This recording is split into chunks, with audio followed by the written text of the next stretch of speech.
The ancient warning. The crystalline halls of Nexar Prime had witnessed countless galactic assemblies, but none as tense as this one. Representatives from 47 worlds filled the vast chamber, their diverse forms creating a tapestry of alien life that should have been beautiful. Instead, the atmosphere crackled with barely contained hostility, all directed toward the small human delegation seated in the center. Elder Zephyros of the ancient Vorthak raised his forearms, the bioluminescent patterns on his aged skin pulsing with urgency. At over 3,000 years old, he was among the few beings who remembered the galaxy before humanity's arrival. His voice, when it came, carried the weight of eons. "You gather here today to discuss the human problem," Zephyros began, his words translated into dozens of languages simultaneously. "But you speak of them as if they were merely another species to be managed, controlled, or eliminated. This is your first mistake." Admiral Corax of the Hegemony Coalition slammed his metallic fist against his chair's armrest. The imposing Zarathi warrior stood nearly 3 meters tall, his exoskeleton gleaming under the chamber's lights. "Elder, with respect, your age has made you overcautious. Humans have been in space for barely 50 of their years. We have ruled the stars for millennia." A murmur of agreement rippled through the assembly. The Hegemony Coalition represented the galaxy's most powerful military forces, and their confidence was infectious. To them, humanity was nothing more than an upstart species that needed to learn its place. Zephyros's ancient eyes, milky with age but sharp with intelligence, fixed on Corax. "I was there when humanity first ventured beyond their solar system. I watched their primitive vessels struggle against the void. Like you, I dismissed them. I thought they would remain confined to their corner of space, content to explore a few nearby systems." Captain Elena Santos, humanity's chief diplomatic representative, shifted uncomfortably in her seat. The Brazilian woman had spent her entire career trying to build bridges between humans and aliens, but she could feel those bridges crumbling beneath the weight of fear and prejudice. Her dark eyes scanned the assembly, noting the hostile expressions directed toward her small team. "I was wrong," Zephyros continued. "Within a single generation, they had established colonies on a dozen worlds. When the Kresh Empire blocked their expansion, expecting them to retreat, humans did something unprecedented. They didn't go around the blockade or negotiate passage. They developed faster-than-light communication technology overnight and coordinated simultaneous attacks on 17 Kresh positions. The Kresh representative, Ambassador Thex, hissed angrily. That was a violation of every galactic treaty. "It was brilliant," Zephyros replied simply. The Kresh Empire had never faced an enemy that could coordinate across vast distances in real time. Your fleets were designed to fight opponents who communicated at light speed. Humans made that doctrine obsolete in a matter of months. "Elena," Santos stood, her voice calm but firm. "Elder Zephyros, while we appreciate your historical perspective, humanity has always sought peaceful coexistence with our galactic neighbors. We've adhered to every treaty, contributed to joint scientific endeavors, and opened our worlds to alien visitors." Admiral Corax laughed, a harsh sound that echoed through the chamber. "Peaceful? Captain Santos, your species has been involved in 16 major conflicts in the past 30 years. Conflicts we didn't start," Elena replied evenly. "In every case, human worlds were attacked first. We defended ourselves. And that," Zephyros interjected, "is what makes them truly dangerous. Humans don't seek conquest, but they refuse to accept defeat. When cornered, they don't surrender. They innovate." The Thalorian Prime Minister, a slug-like being with multiple eye stalks, spoke in bubbling tones. "Innovation is hardly unique to humans. Every species adapts to survive." Zephyros shook his head. "You misunderstand the nature of human adaptation. When the Plasma Collective invaded human space with weapons that could turn entire planets into glass, what did humans do? They didn't develop better shields or stronger armor. They invented quantum phase technology that made their ships impossible to target." "Impossible," scoffed Admiral Corax. "Quantum phase technology requires computational power beyond what humans possess." "Required," Zephyros corrected. Until humans developed biological computers using modified neural tissue from their own volunteers. They turned their colonists into living processors to save their species. A shocked silence fell over the assembly.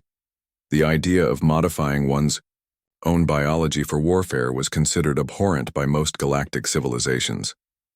Meanwhile, on the remote human colony of New Geneva, Dr. Marcus Chen worked frantically in his laboratory.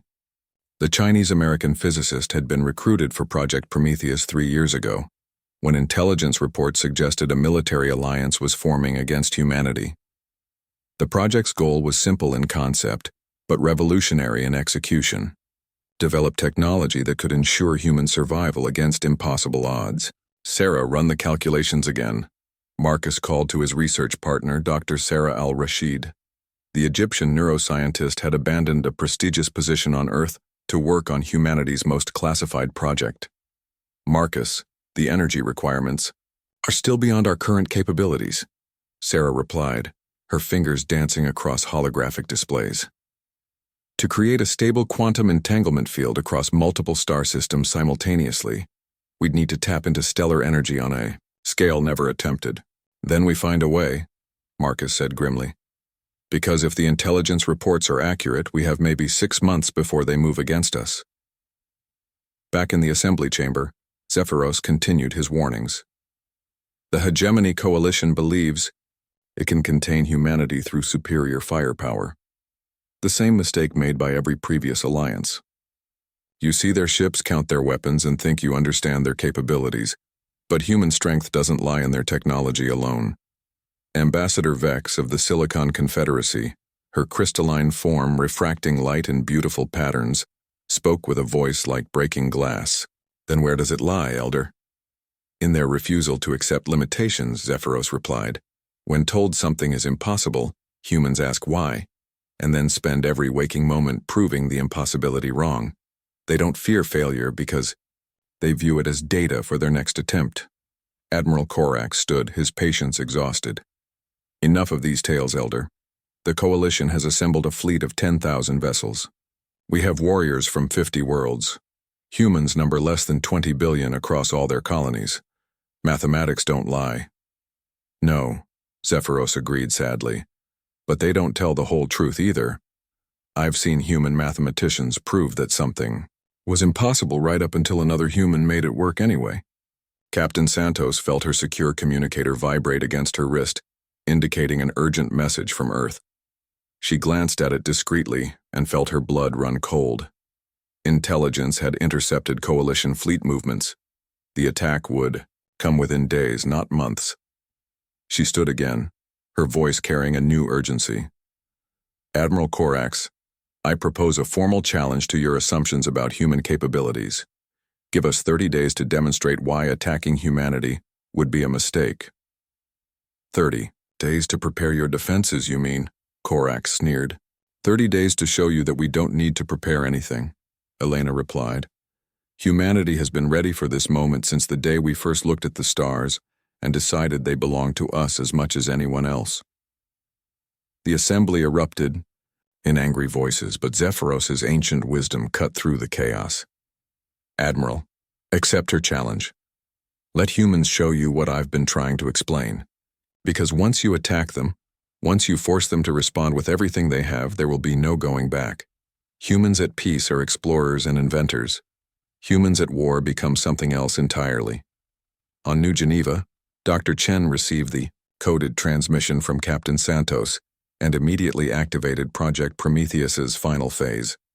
Around the human colonies, hidden installations began drawing power from their stars, preparing to demonstrate that sometimes the impossible was just another Tuesday for humanity. The stage was set. The galaxy would soon learn that Elder Zephyros had been trying to save them from themselves, and that ignoring the wisdom of those who had witnessed human ingenuity firsthand was about to become a very costly mistake. As the assembly voted to proceed with military action against humanity, Zephyros settled back into his chair with the weariness of someone who had seen this story play out before. The young species would learn, as all the others had, that humans were not like them. When faced with extinction, Humans didn't pray or surrender or negotiate. They did what they had always done throughout their violent history, on their dangerous homeworld. They fought back with everything they had, and then they invented something that gave them more. The impossible truth revealed. The first phase of the coalition assault began exactly as Admiral Corax had planned. Simultaneous strikes on 12 human colonies, overwhelming force designed to end the conflict before humans could mount an effective response. The Admiral watched from his flagship's command center as energy readings from human worlds suddenly spiked beyond all measurement scales. "Sir," his tactical officer reported, confusion evident in her voice. "We're detecting massive energy signatures from every human star system. Our sensors can't identify the source." Admiral Corax dismissed the readings with a wave. "Probably some desperate attempt to overload their power grids and deny us resources. Press the attack." On New Geneva, Dr. Marcus Chen stood before the control interface for Project Prometheus, his hand hovering over the activation sequence. Beside him, Dr. Sarah Al-Rashid monitored the quantum field generators that surrounded their star. "Marcus, once we do this, there's no going back," Sarah warned. "We'll be rewriting the fundamental laws of physics in our local space-time." "The Coalition made their choice when they decided to exterminate us," Marcus replied. "Now we show them why that was a mistake." He initiated the sequence, and around every human star, impossible technology came online.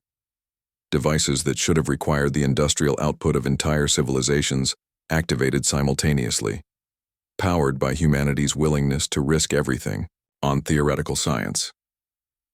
In the assembly chamber on Nexar Prime, Elder Zephyros felt the disturbance in the quantum foam and closed his ancient eyes. "It has begun," he whispered. Captain Elena Santos stood before the emergency session, her diplomatic composure replaced by something harder. "Admiral Corax, you now have approximately 10 minutes to call off your attack before my species demonstrates why we survived on one of the most dangerous planets in the galaxy." "Your threats are empty, human," Corax sneered. "My fleets are already engaging your defenses." "Your fleets are about to learn that humans don't have defenses," Elena replied, coldly. "We have a fence that we've been very politely not using." The first Coalition ships reached human space and immediately encountered something unprecedented. Their weapons, designed to function flawlessly across the galaxy for millennia, simply stopped working. Energy discharges dissipated harmlessly into space. Kinetic projectiles slowed to a stop as if hitting an invisible wall. "Report," Admiral Corax demanded, as confused signals flooded in from his fleet commanders. "Sir, it appears the humans have generated some kind of localized field that neutralizes all our weapon systems," came the panicked response. "Our ships are unharmed, but we can't fire a single shot." Dr. Chen monitored the battlefield from New Geneva, satisfaction evident in his voice as he addressed his team. "Quantum suppression field is holding steady across all human systems. Their weapons are temporarily experiencing different physics than the rest of the universe." "Marcus," Sarah said urgently, "we're detecting Coalition reinforcements jumping into human space. They're bringing everything they have." "Then it's time for Phase 2, Marcus replied. "Activate the stellar amplifiers. Around every human star, the impossible devices began drawing energy directly from nuclear fusion, channeling stellar power through quantum tunnels that bypassed the normal limitations of energy transfer.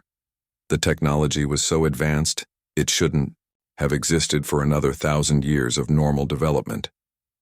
But humans had never been normal. In space, Coalition forces watched in horror as human ships that had been retreating suddenly became something else entirely. Vessels no larger than destroyers began emanating energy signatures comparable to small stars. Their hulls glowed with contained power that made the space around them shimmer. Captain Santos transmitted on all frequencies as the demonstration began. "Admiral Corax, you made a fundamental error in your calculations. You assumed that human technology was limited by the same constraints that govern your species. We don't accept constraints." The human fleet, vastly outnumbered, began their counterattack. But instead of conventional weapons, they used something that defied every principle of space warfare. They turned their ships into localized gravity. wells pulling coalition vessels out of formation and into chaotic spirals. "This is impossible!" Admiral Corax raged as his tactical displays showed his organized battle formations dissolving into helpless clusters of ships caught in artificial gravity fields. "Admiral," Elena's voice came over the communication channel. "You keep using that word. I don't think you understand what it means to humans." Dr. Chen activated the final phase of Project Prometheus from his laboratory. Around human space, the stellar amplifiers reached full power, and something happened that would be remembered as the day humans broke physics and then rebuilt it to their specifications. Every human ship in the theater suddenly existed in multiple locations simultaneously. Quantum superpositions that allowed them to engage dozens of targets at once while being impossible to target themselves. They weren't using advanced shields or armor. They had temporarily convinced the universe that they were everywhere and nowhere at the same time. Elder Zephyros felt the quantum disturbance wash across the galaxy and opened his ancient eyes with something approaching awe. "They've done it again," he murmured. "Faced with annihilation, they've discovered something that should have taken millennia to develop." The Coalition fleet found itself fighting an enemy that operated according to physics that hadn't existed 5 minutes earlier. Their centuries of tactical doctrine became useless against opponents who could be in several places at once, while occupying none of them. "Sir, we need to retreat," Admiral Corax's tactical officer reported. "We can't fight an enemy that exists in quantum superposition. Our weapons can't lock onto targets that are simultaneously everywhere and nowhere." But retreat proved impossible, as human ships began demonstrating the true scope of their breakthrough. They weren't just manipulating space-time locally. They were rewriting the fundamental laws of causality within their operational sphere. Dr. Sarah Al-Rashid monitored the battle from New Geneva, amazement evident in her voice. "Marcus, the quantum cascade is propagating beyond our initial calculations. We're not just affecting local space-time. We're creating permanent changes to how physics works in this region of the galaxy."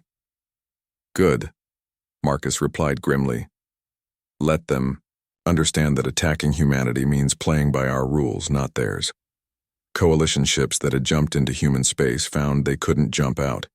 The humans had temporarily made faster-than-light travel impossible for anyone except themselves within their territory. They were trapped, helpless, watching their opponents demonstrate technological superiority that shouldn't have existed.